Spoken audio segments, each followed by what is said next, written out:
Yo soy...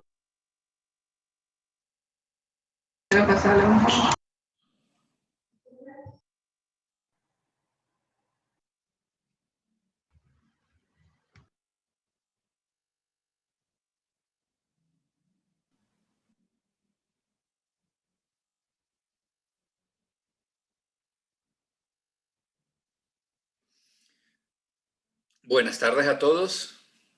Buenas tardes, licenciado. Buenas tardes.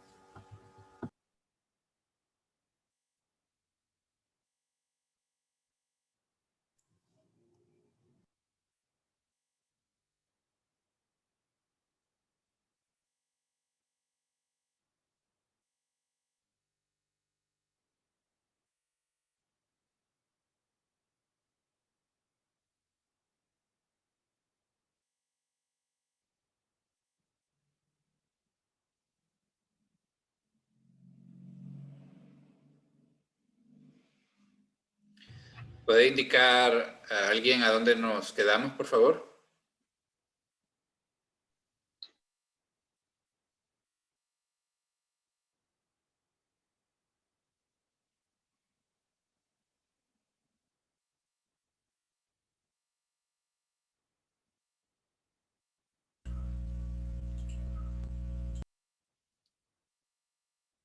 Buenas noches. Buenas noches.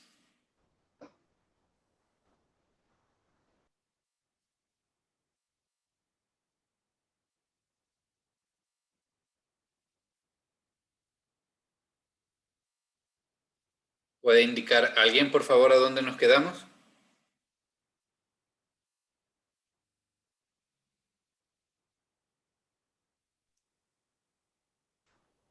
Un momentito, estoy abriendo las clases, ya le indico.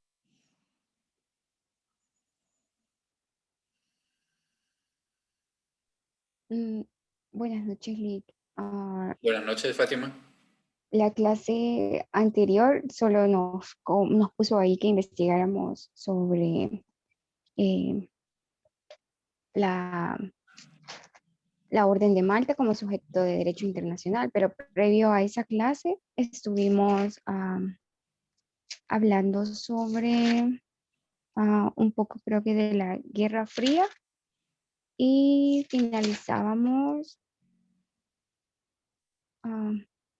con el tratado ah, de la BETS, no estoy muy segura, de la BETSA. Belevesha, el que le puso fin a la Unión de Repúblicas Socialistas Soviéticas.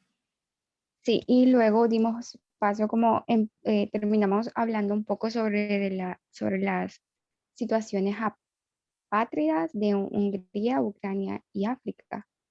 Ah, Creo que nos llevó un poco más tiempo el comentar y socializar sobre estas situaciones. Ok.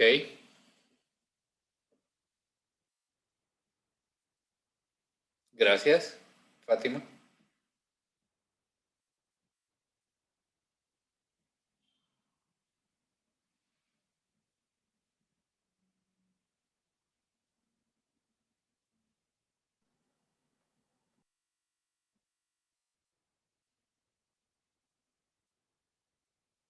Terminamos la Guerra Fría como último gran evento de carácter internacional que provocó grandes cambios a nivel de la comunidad internacional y que además generó otras consecuencias, como habíamos visto, por ejemplo, la situación de apátridas en estados que en algún momento formaron parte de toda esa gran unión. Y además otras situaciones parecidas en otras partes del mundo que por otros motivos de conflicto en esas regiones también tienen esa misma situación de problema denominadas apátridas. Ahora, para continuar con la temática, veremos cuáles son los sujetos del derecho internacional público. Habíamos mencionado que dentro de la temática del derecho internacional público es la finalidad de regular la comunidad internacional y establecer las competencias, los límites de todos los sujetos del derecho internacional. Ahora, ¿cuáles son esos sujetos? Mencionamos a los estados, países, repúblicas, monarquías, etcétera, a esos entes de carácter independientes que forman parte de esa gran comunidad internacional de estados, repúblicas, países, etcétera.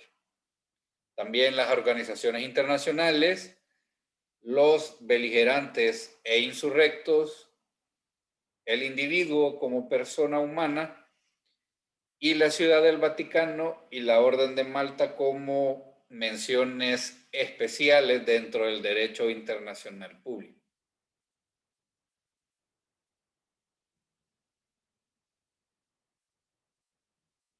Por ejemplo,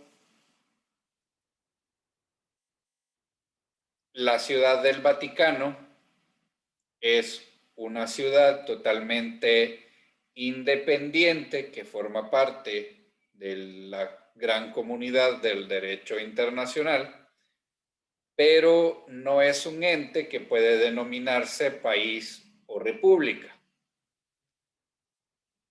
¿Por qué creen ustedes que la Ciudad del Vaticano, aún siendo totalmente independiente, no puede ser considerado un país o una república?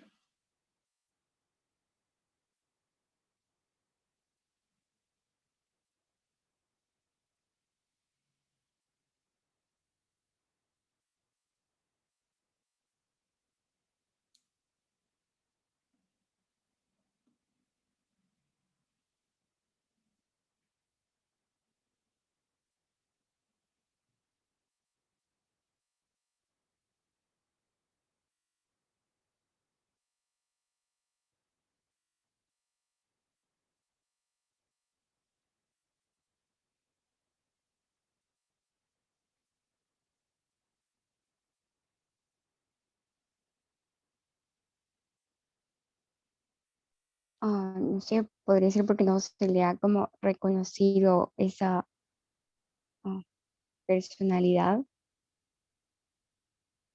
Tiene jurídica. personalidad a nivel internacional, es miembro de la comunidad internacional.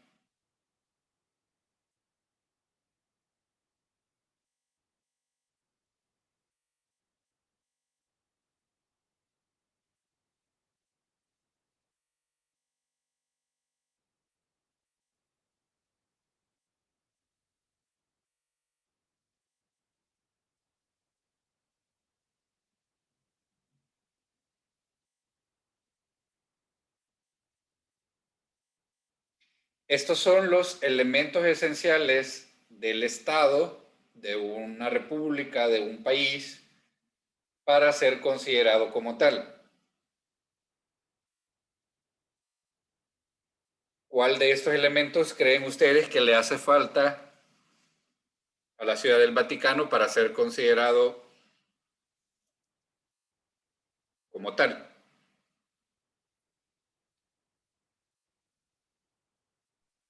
Pues yo creería que el territorio, o sea, si bien es cierto, tienen como, están como establecidos dentro de ah,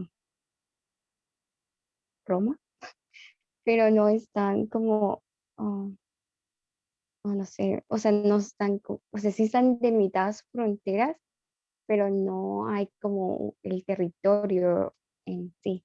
No sé si me voy a entender. Ok. Fátima, ¿verdad? Sí,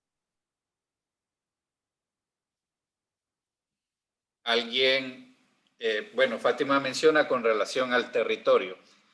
Alguien, algún compañero puede ayudarnos con algún dispositivo, una computadora, a buscar, por ejemplo, el estado de Lesoto.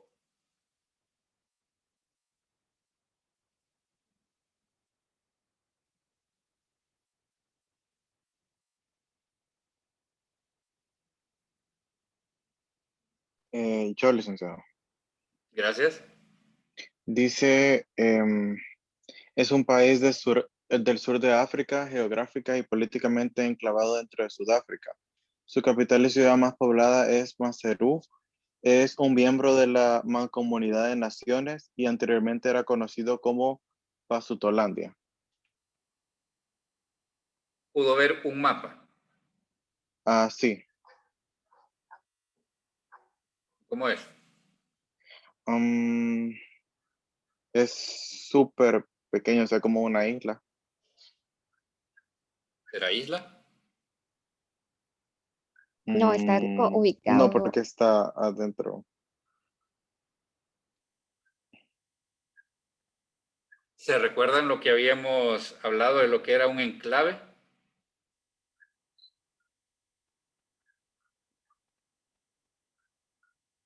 Sí, que es como un lugar que se encuentra dentro de un país, si no me equivoco, o el territorio.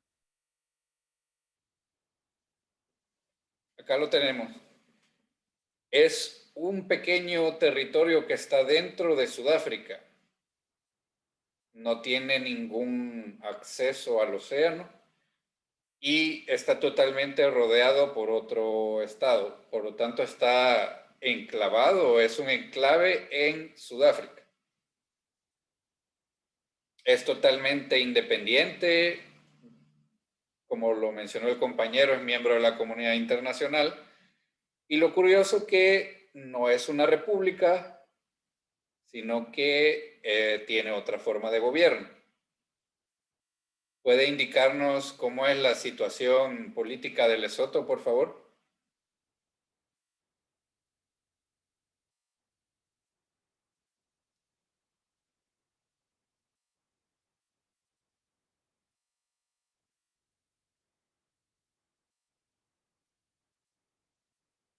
Monarquía parlamentaria, Ok. regida por la Constitución de abril de 1993. El jefe de Estado es el rey Letzi III. No sé si esto está, bueno, sí dice abril 2019. Sí, curioso que es un rey, es una monarquía todavía, Ujú. de las pocas monarquías que todavía existen en África. Vemos que el territorio no es algo determinante para considerar si es o no un estado.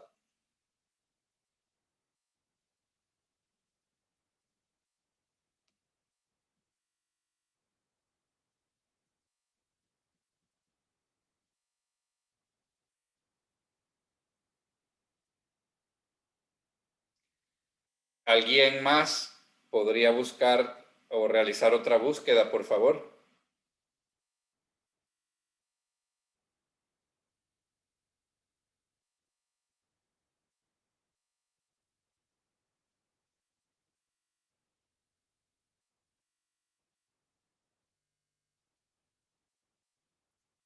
Esta vez, República de San Marino.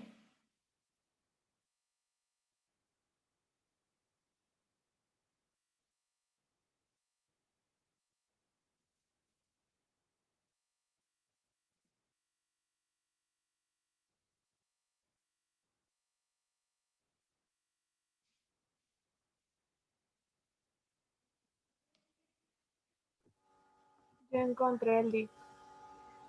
Cuéntenos Es qué un pudo micro, ver, cómo es, a dónde se encuentra. es un microestado montañoso rodeado de la zona norte central de Italia. ¿Pudo ver el mapa? Sí, ¿A dónde se también encuentra? aparece que es reconocido como país de Europa. Y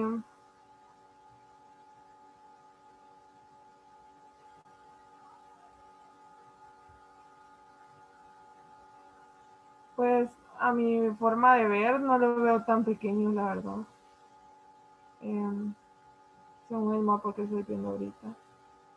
Pero si no estoy equivocada, según imágenes del lugar, es literalmente como que si fuera la punta de una montaña.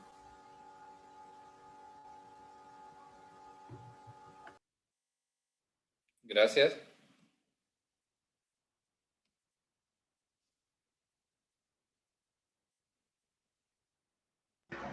Profesor, ¿Sí? Acá en el mapa, según veo, está ubicado en la parte norponiente de Italia. Sería, vamos a ver, ampliando el mapa.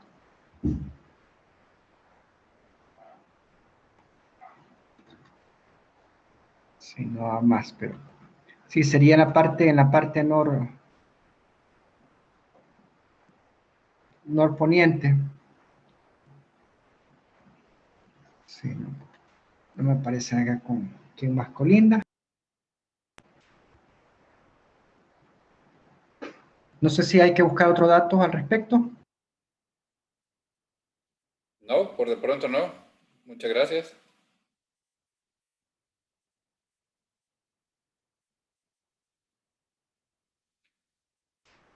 Sí, San Marino, reiterando que es un enclave en Italia.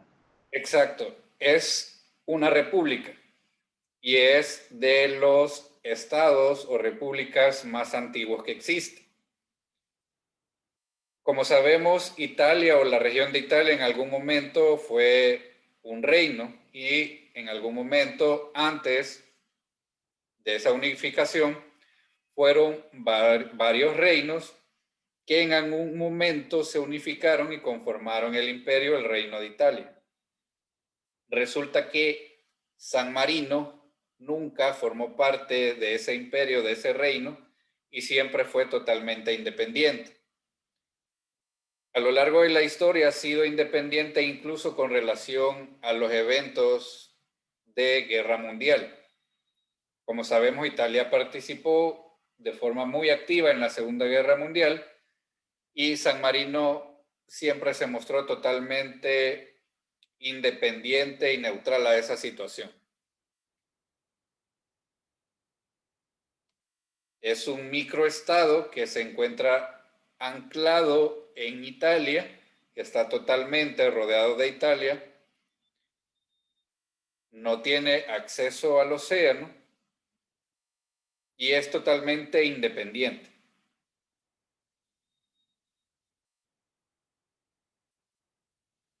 Así, el territorio de Italia, en el territorio de Italia se encuentran dos entes anclados que son totalmente independientes, que son la República de San Marino y la Ciudad del Vaticano.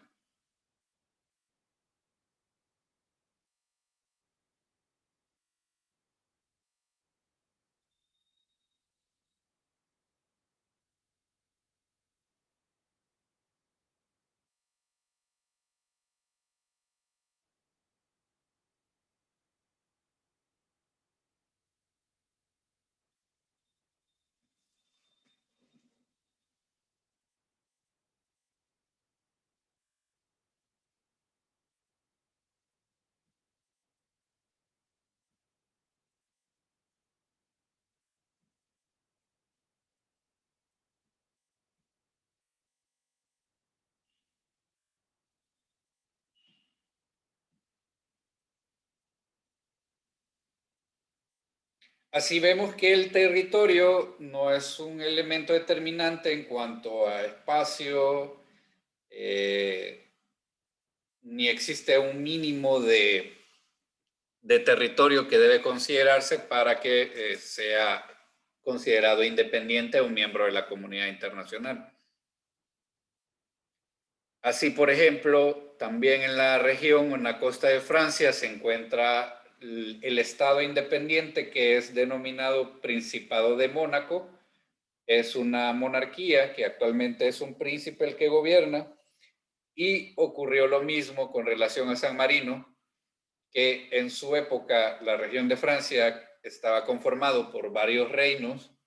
Cuando se unificó, Mónaco jamás perteneció a ese reino, nunca se unió y ha permanecido independiente.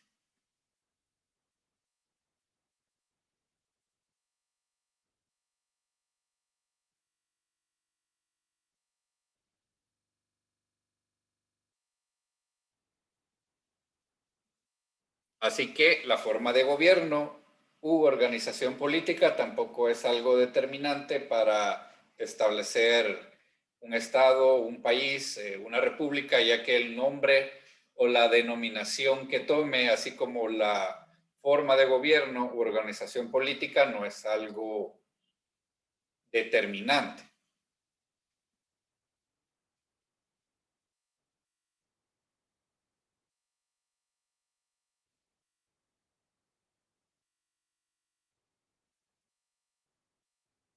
Y el elemento, en el ejemplo que habíamos planteado con relación a la Ciudad del Vaticano,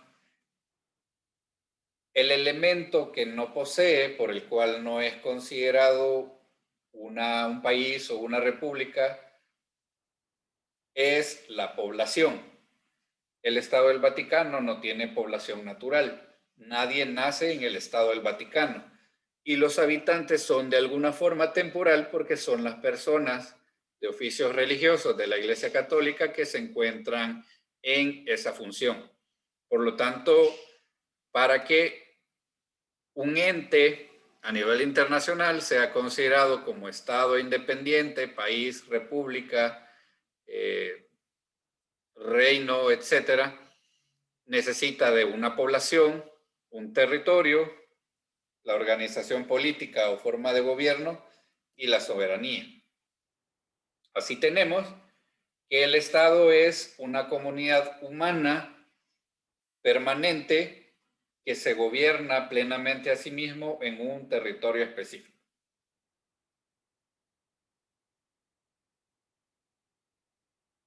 Necesitamos un territorio, una comunidad humana permanente, es decir, una población con ánimo de permanecer, y un gobierno, una organización, una especie de distribución del poder interno, etcétera, para que sea considerado un Estado independiente.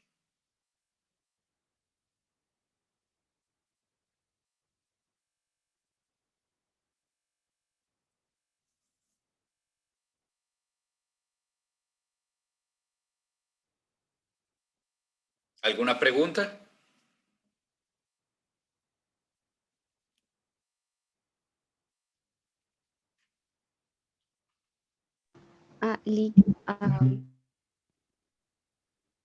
Y la parte de la soberanía no también sería como un elemento, sí. Un elemento del Vaticano, porque no le da como la Santa Sede y el Vaticano no están como la Santa Sede influye en la soberanía del Vaticano o algo así. No sé si estoy en lo correcto. Sí tiene soberanía en cuanto a que la soberanía es que no depende políticamente ni económicamente de ningún estado. Por ejemplo, los estados dependientes o colonias que pertenecen a otros grandes estados carecen de esa soberanía y por lo tanto no pueden ser denominados estados independientes. Con relación al Vaticano, sí tiene soberanía porque su organización interna no depende de ningún otro ente a nivel internacional.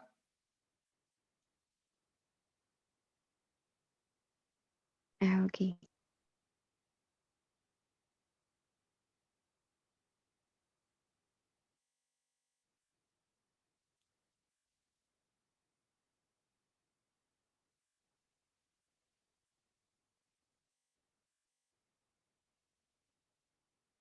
¿Ya habían tenido la oportunidad de observar la situación, por ejemplo, de San Marino o de Lesoto?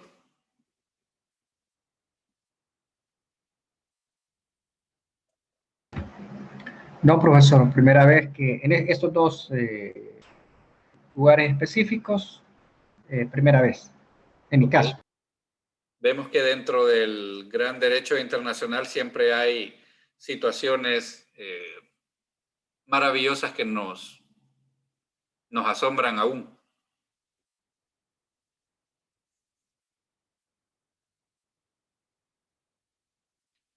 Bueno, continuando, tenemos entonces que la población es ese conjunto de personas, seres humanos, que hacen vida en un determinado espacio geográfico o territorio. También la población es sinónimo de toda infraestructura, así como conjunto de viviendas que forman parte de ese gran espacio o territorio. La palabra población se deriva del latín, que significa pueblo o gente. Así que no debemos olvidar que es esa comunidad que tiene un ánimo de permanecer en un territorio específico.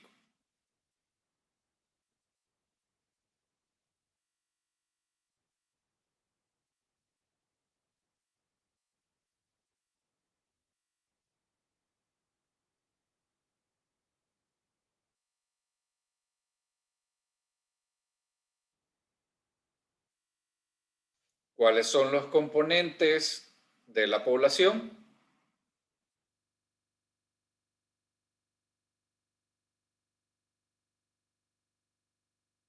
Primero, la tasa de natalidad, es decir, el número de personas que nacen en ese espacio específico. La tasa de mortalidad, el número de personas que fallecen en ese espacio determinado. Y las migraciones, que es el número de personas inmigrantes y emigrantes que se producen en ese espacio específico. Y para efecto de cuantificar los tres componentes, se toma un año para, digamos, para efecto de estudio y poder de alguna forma determinar y establecer un número específico de población.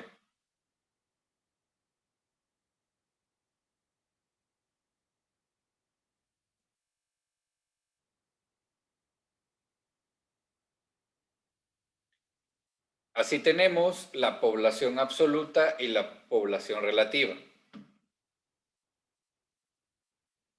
La población absoluta es el número de personas de la tasa de natalidad que nacen, las personas que de la tasa de mortalidad, así como los movimientos migratorios. Esos tres componentes hacen la población absoluta.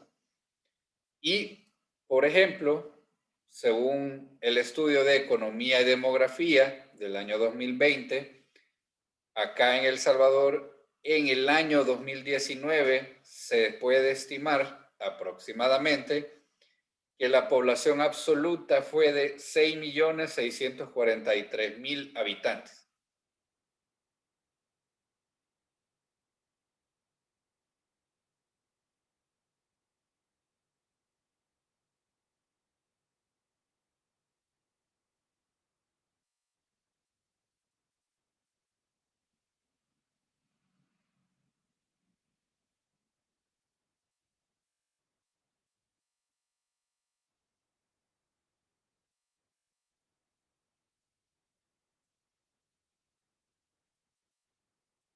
La población relativa, en este caso, es un promedio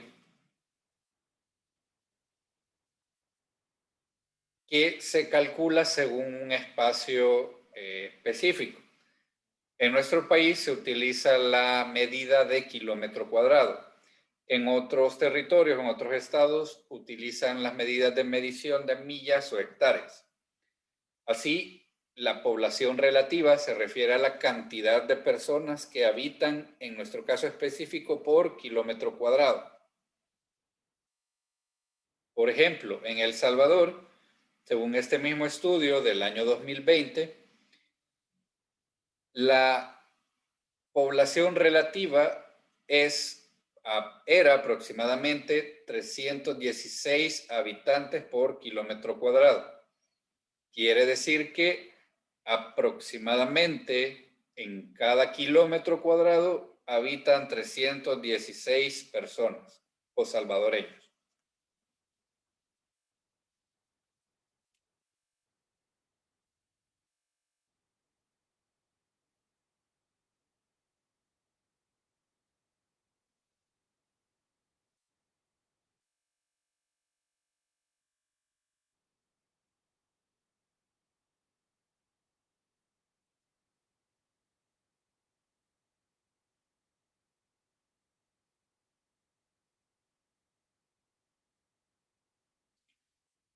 tenemos lo que es la población local, que está determinada por la población urbana y la población rural. La población urbana se refiere a las personas o habitantes que de alguna manera tienen acceso a infraestructura y desarrollo. Esto es de tipo comercial, industrial, educativo, etcétera, que está determinado por, digamos, la oportunidad que tiene las personas o los habitantes de tener acceso a este desarrollo.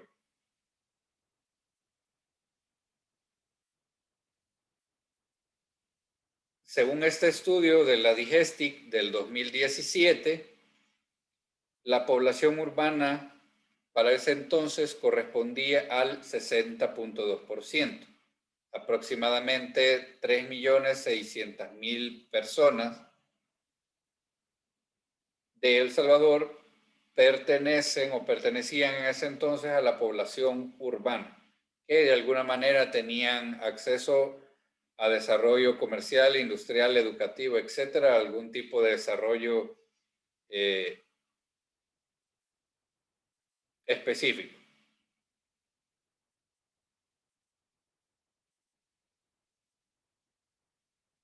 Y la población rural se refiere a personas que habitan en zonas agrícolas o pecuarias o agropecuarias y no tienen acceso a esos espacios de desarrollo, así como espacios geográficos de muy poca densidad poblacional, que no alcanzan ni a denominarse ciudades.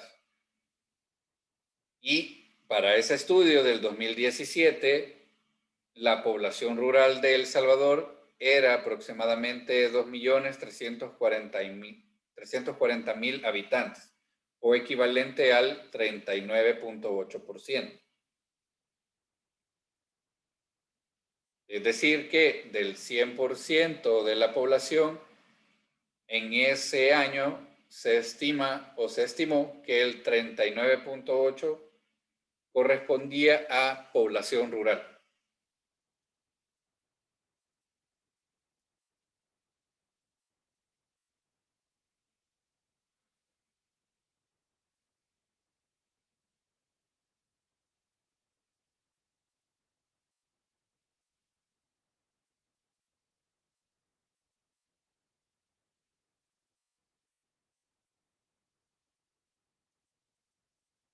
Luego tenemos el siguiente elemento de un estado y es el territorio. El territorio es el espacio sobre el cual se encuentra instalada esa comunidad nacional. Y el término de territorio abarca lo que se conoce como suelo, subsuelo, espacio aéreo y el mar territorial, cuando lo tuviere, ya que hemos visto que no todos los estados tienen acceso a mar territorial. Pero sí todos comprenden el suelo, subsuelo, espacio aéreo.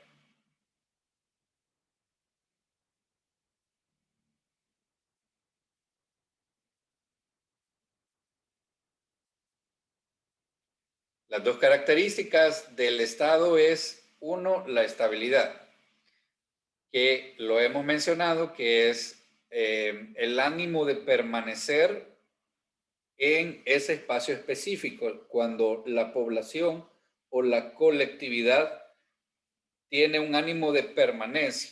Entonces es lo que se denomina estabilidad.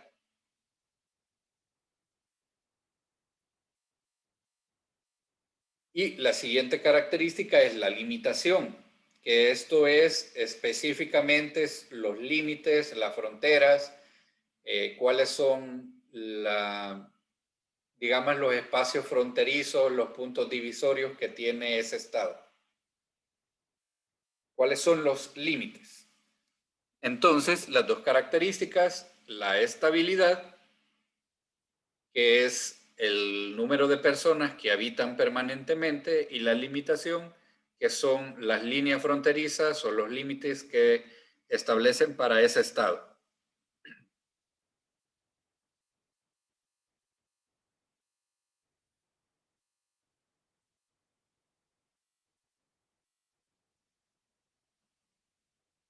De los elementos que vimos, el suelo incluye los ríos, los lagos y las islas si tuvieran.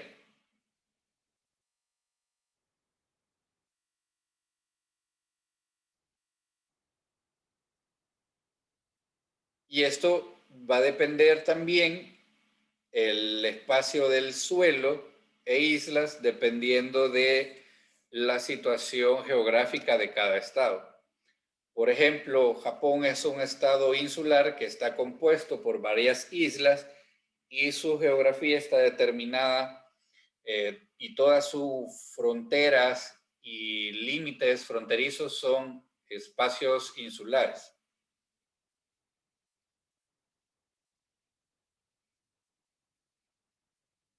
El espacio aéreo es ese espacio que se eleva por encima de la superficie o límite territorial y es el mismo que se considera parte del estado o jurisdicción de un estado. Ese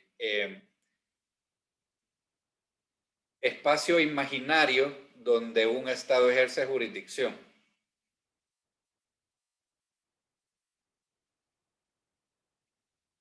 El mar territorial se refiere a la franja que bañan las costas hasta la línea más baja de marea. El Salvador lo tiene regulado específicamente en el artículo 84 de la Constitución y establece que se considera mar territorial 200 millas marinas contadas desde la línea más baja de marea hasta dentro del océano. Eso es lo que comprende el mar territorial de El Salvador y está regulado por la Constitución y por lo tanto cualquier tratado internacional que pretenda reducir o regular ese aspecto, por principio de prevalencia, el Estado no estaría obligado en suscribir tal instrumento. Por el hecho de que nuestra Constitución reconoce esa jurisdicción, y por ningún motivo puede ser sujeta de reforma o renuncia a ese espacio.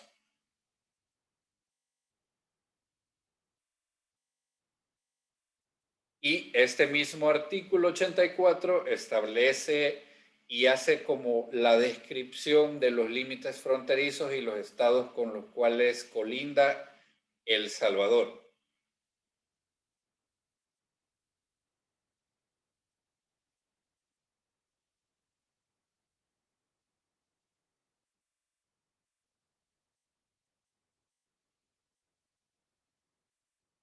Luego tenemos los ríos limítrofes hasta el Talwet o Baguada, es decir, la línea del cauce más profundo y mayor corriente.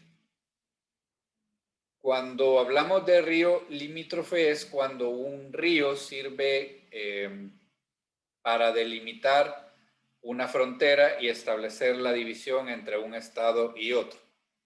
Entonces, se le llama vaguada a esa línea imaginaria que podríamos trazar en medio del río para poder diferenciar y poder establecer la división de un estado y otro.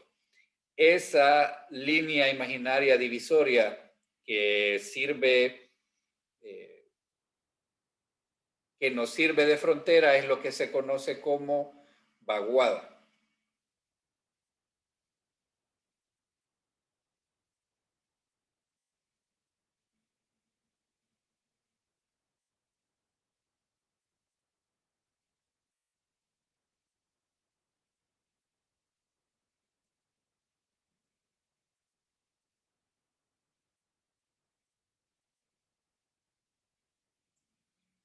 Los golfos, bahías o ensenadas marinas que, aunque no queden cubiertas totalmente por el mar territorial. Esto es ese espacio interior que se forma por ejemplo, en un océano que es conocido como un golfo, y no siempre puede respetarse o establecerse esas 200 millas marinas.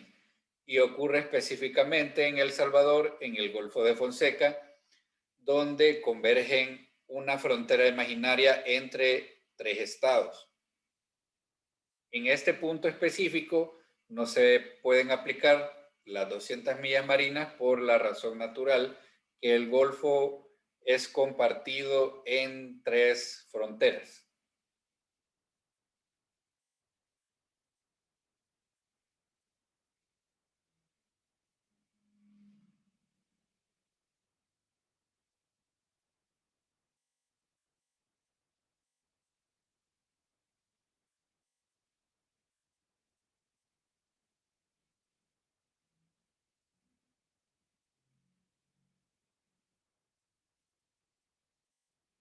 Las embajadas y legaciones en país extranjero.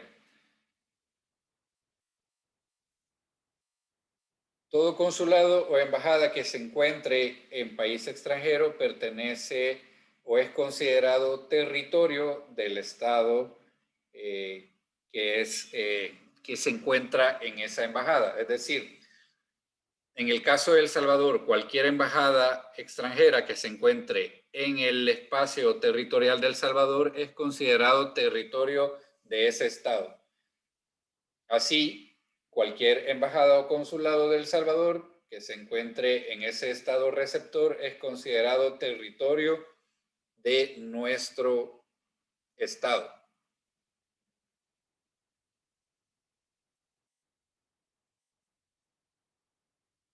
Los barcos y aeronaves de guerra que se encuentren en alta mar o en territorio extranjero o en puerto extranjero.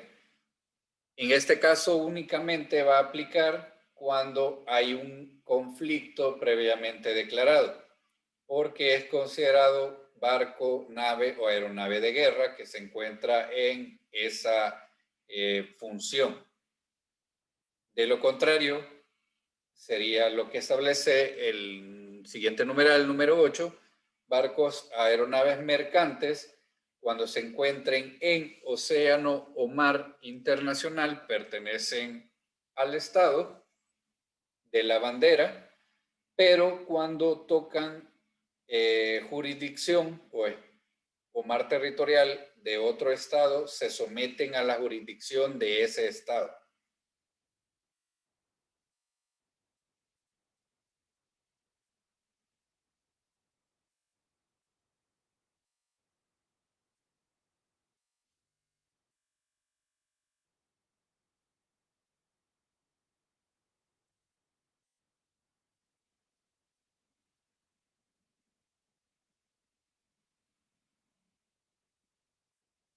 Luego tenemos el siguiente aspecto de un Estado, que es la organización política, que es la distribución o la organización interna de cómo está estructurada su política. Para el caso específico de El Salvador, es una república donde la representación o jefe del Estado es por un presidente y la vía de acceso al poder es vía democrática.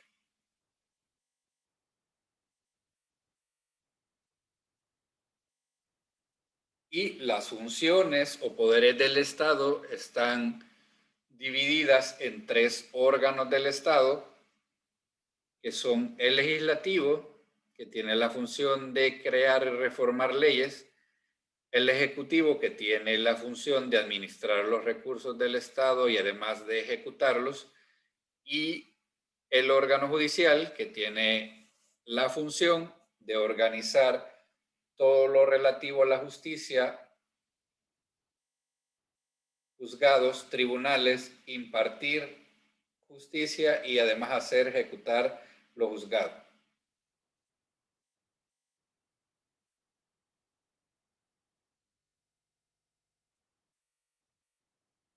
Los 3 órganos de Estado debemos de representarlos, por ejemplo, como un triángulo equilátero, donde los tres lados son iguales y cumplen funciones diferentes, pero los tres forman un solo estado.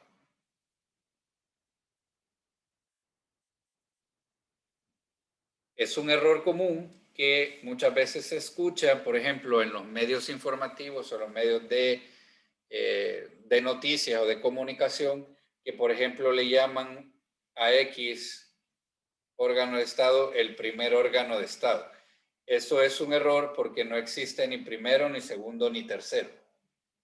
Son tres distintos que ejercen funciones específicas según la Constitución, ninguno es más importante que otro, y los tres en conjunto forman el Estado.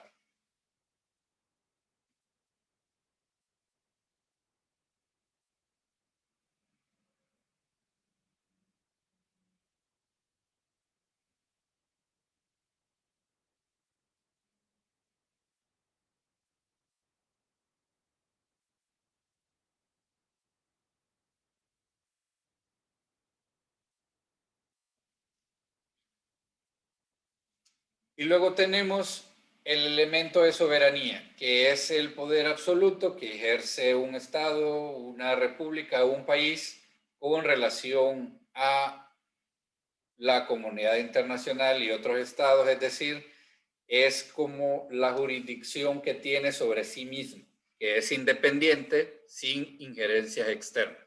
Entonces, cuando hablamos de soberanía o la soberanía nacional, es esa autonomía que posee el Estado de ser totalmente independiente.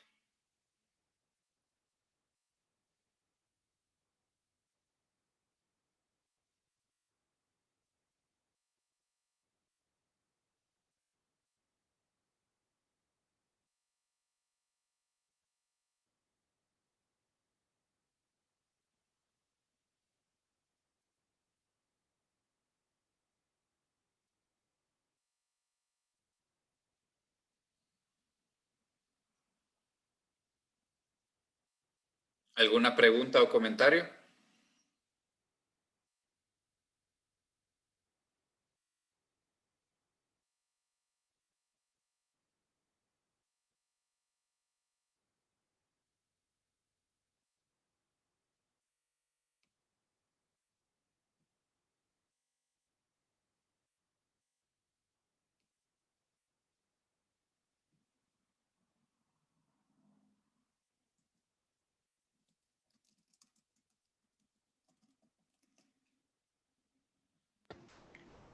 De mi parte, no, profesor. No sé si alguien más tendrá alguna duda o consulta. No, Y igual de mi parte no. Con relación al trabajo de investigación que estamos próximos a entregar, siempre me hacen preguntas por el portal y trato de responderle a todos, pero por la cantidad de compañeros a veces me es un poco difícil. Creo que es el momento adecuado para hacer las preguntas. Si alguien tiene preguntas con relación al trabajo.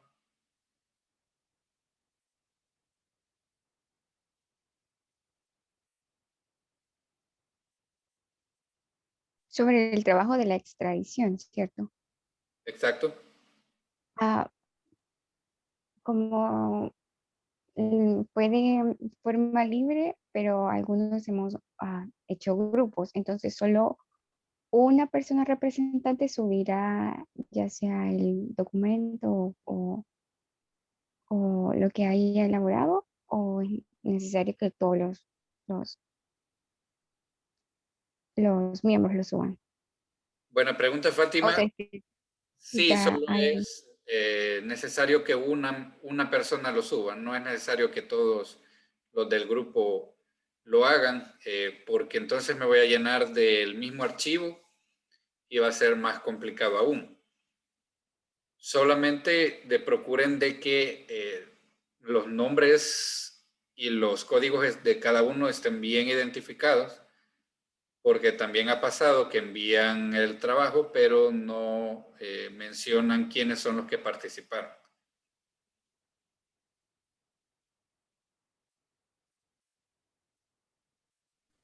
Lick, yo tengo una consulta. Dígame, Lucía. Usted dijo que la manera de presentarlo iba a ser libre, ¿verdad? Entonces, por ejemplo, si quisiésemos hacer un video, una infografía, ¿sería lo único que tenemos que subir a la plataforma o usted quiere un reporte escrito además de eso? No, si ese es el trabajo, la forma, no es necesario que además hagan un reporte escrito. Ok, gracias, Lick.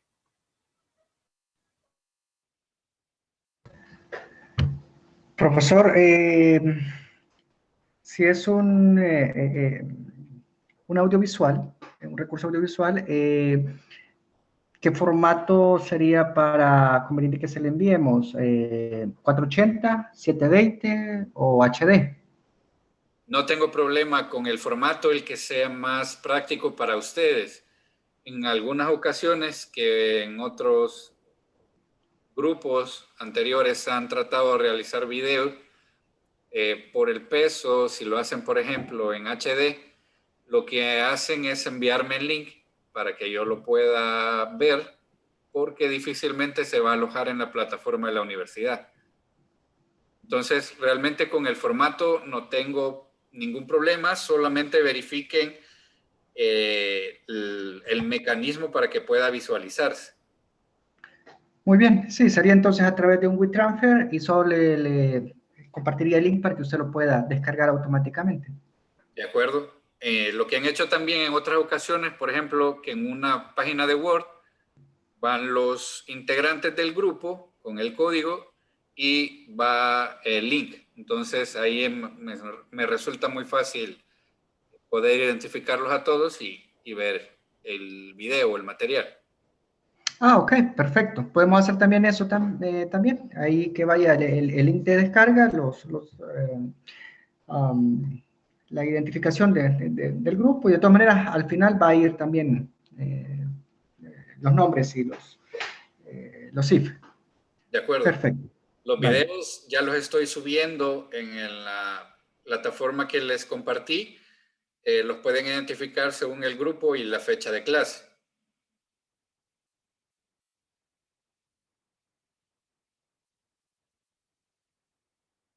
Ok, gracias, Lick.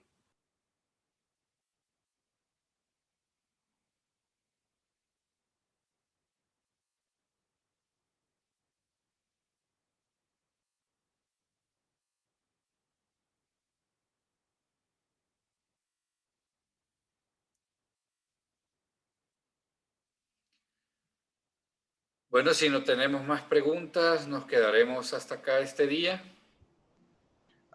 Yo sí tengo una adicional, profesor. Sí. Como esta semana es el periodo para los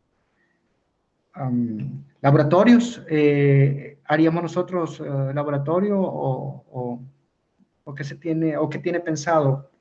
O sería la actividad esta de la extradición que se tomaría en cuenta como nota de laboratorio. Sí, así es la actividad que se va a contar como laboratorio. En esta ocasión solamente va a ser este trabajo de investigación para eso. Ah, muy bien, perfecto entonces. Solo les pido que procuren la fecha programada de entrega porque tengo que tomarme el tiempo suficiente para evaluar cada trabajo y van a ser bastantes. Entonces, tengo que subir las notas también en una fecha específica y si están subiendo después los trabajos en fecha posterior, difícilmente voy a poder revisarlos. Entonces, solo les pido que respeten la fecha programada para la entrega para poder calificarlos oportunamente.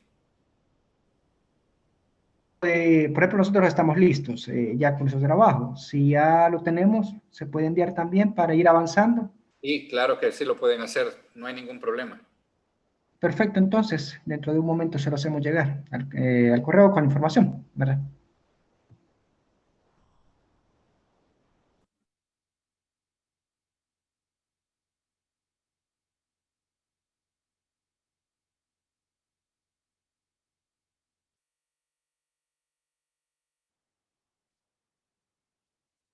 Bueno, entonces, si no tenemos más preguntas, nos quedaremos por acá en esta ocasión y Dios mediante nos veremos el día jueves.